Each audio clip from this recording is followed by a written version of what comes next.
Hi guys, সবাই কেমন আছেন? আলহামদুলিল্লাহ, আমি আল্লাহ তাআলার সুস্থ মতো ভালো আছি। বন্ধুরা সবাই কেমন আছেন? আমি তুরাগ নদীর ওপর অবস্থিত ব্রিজের উপরে আছি।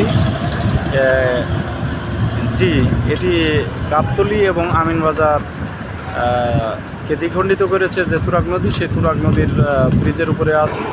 আপনারা দেখছেন আমি একটি ব্রিজের উপরে আছি, সেই নদীর তুরাগ নদীর উপরে,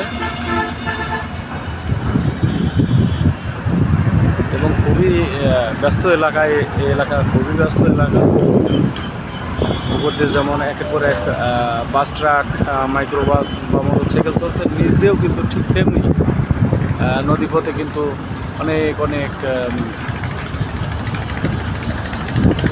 নৌকা, লঞ্চ, স্টিমার অনেক কিছু চলছে। তোরা সবাই ভালো থাকবেন, সুস্থ থাকবেন, এই আশীর্বাদ।